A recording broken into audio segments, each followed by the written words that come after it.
Welcome to The Explainer. All right, let's just dive right into a high-stakes political drama that is literally shaking the foundations of global sports. We are talking about the presidency of FIFA, a position that commands the world's most popular sport. For years, the current president, Gianni Infantino, seemed absolutely untouchable. I mean, he was practically a lock for a third consecutive term. But suddenly, massive controversies have erupted, powerful alliances are fracturing, and an unprecedented power struggle is threatening his grip on the whole organization. If you want to understand the forces battling for control of world football ahead of the 2027 election, you are absolutely in the right place. Here is the game plan for today's Explainer. First, we'll look at the most powerful job. Then, an incumbent under fire, how the election works, the potential challengers, and finally, a look at history. Let's kick things off with Section 1, the most powerful job. Okay, let's dive into this. Before we can really grasp the battle for the throne, we need to understand the throne itself, right? The scope and weight of the FIFA presidency is, honestly, it's staggering. We're talking about overseeing everything from revising global regulations to overhauling the multi-billion-dollar player transfer system. Then there's fan engagement and AI, youth tournaments, and the development of players, coaches, and referees all over the globe. Plus, they handle major social responsibilities, like human rights and climate issues, and manage the creation of brand new international match opportunities. This role touches every single corner of the globe, managing vast commercial revenues and dictating the entire future direction of the sport. It's not just a job. It is an absolute empire. Which brings us to Section 2, an incumbent under fire. So, the man currently running that vast empire is Gianni Infantino. Now, he just secured re-election in 2023 completely unopposed. He seemed like a sure thing, right? But suddenly, that confidence has been deeply shaken by a highly controversial proposal known as the FIFA Forward Enterprise, or FFE. Essentially, this was a massive private equity plan to literally sell off stakes in the World Cup to private investors. Well, you can imagine, this idea of commercializing and effectively privatizing pieces of football's absolute crown jewel faced massive backlash. Major football federations, most notably UEFA and Europe, were totally against it. They lost trust in the president, long-standing allies started jumping ship, and a guaranteed re-election suddenly became a massive vulnerability. But get this, the heat isn't just coming from inside the football world. It's actually coming from the United States government. U.S. Representative Jamie Raskin, the top Democrat on the House Judiciary Committee, launched an investigation into Infantino. Raskin pointed out that Infantino's original election was supposed to be a red card break from a decades-long culture of corruption, but alleges that the ethical guardrails have essentially been dismantled since then.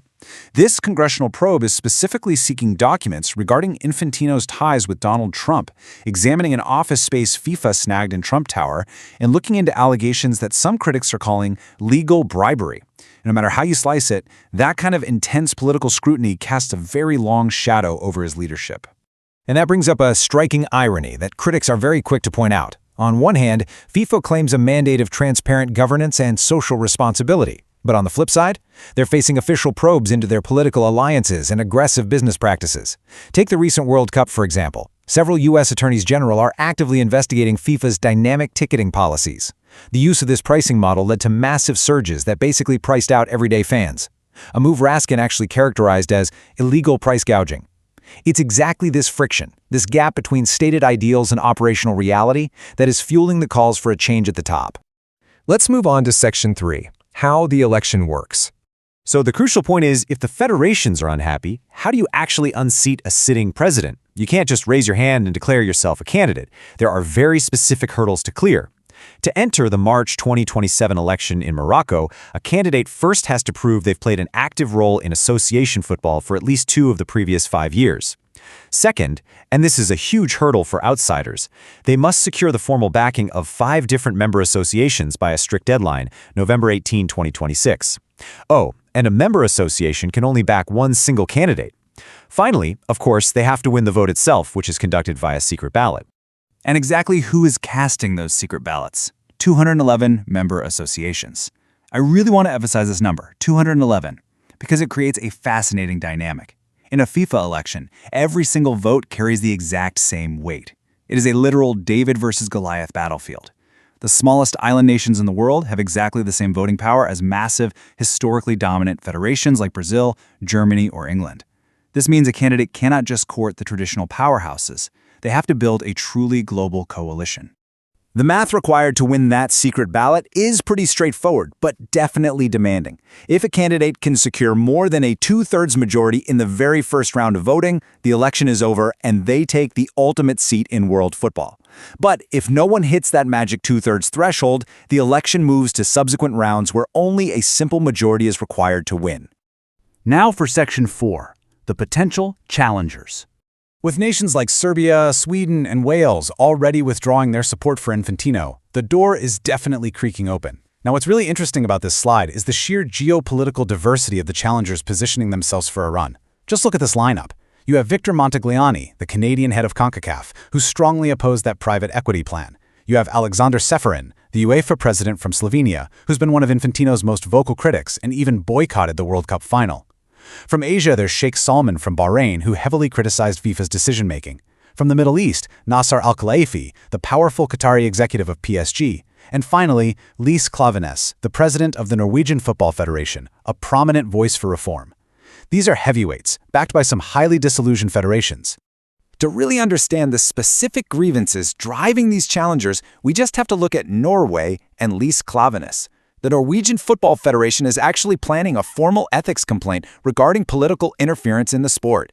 Here's what happened. During the World Cup, U.S. striker Folarin Balogun received a controversial red card suspension, while reports indicate that Donald Trump made several calls lobbying Infantino for a review of the ban, and FIFA ultimately reversed it. Now, regardless of where you stand on the politics of it all, for federations like Norway, this apparent yielding to outside political pressure violated the core autonomy of the sport. It's specific, tangible incidents exactly like this that are adding serious fuel to the challengers' campaigns. Which leads us to our final section, number 5, a look at history. Because let's be real, having grievances and vocal challengers is one thing. Actually winning the election is another. And this brilliantly illustrates why. Historically, when a FIFA president takes power, they tend to keep it for a very, very long time. It is staggering, honestly. Jules Rimet held the office for 33 years. João Havelange reigned for 24 years. Sepp Blatter was in charge for 17 years before being impeached amidst scandal. And Gianni Infantino has now been at the helm for over a decade. Sure, modern elections have term limits now, but this history clearly shows us that breaking an incumbent's grip, once they've built those global alliances among the 211 members, is incredibly rare. Actually, it's so rare that if Infantino were to be voted out by a challenger, you would have to go back more than 50 years to find the only historical precedent, 1974. That was the last and literally the only time a sitting FIFA president lost an election. England's Sir Stanley Rouse lost the confidence of the member associations and was ousted by Brazil's João Havelange. Ever since then, incumbents have only left on their own terms, or in the case of Sepp Blatter, through forced resignation and bans. So that brings us to the ultimate question. We've looked at the sprawling power of the office. We've seen the escalating scandals, the congressional probes, and the deep anger over commercializing the World Cup. And we see a formidable lineup of challengers from all over the globe ready to strike. But we also know the history. The whole machinery of FIFA is practically designed to protect its leader. So, what do you think? As the federations gather their votes and draw their battle lines, will 2027 see the first ousted FIFA president since 1974? It is setting up to be one of the most fascinating political battles in sports history, and we will be watching every single step of the way. Thanks for tuning into this explainer, and keep learning.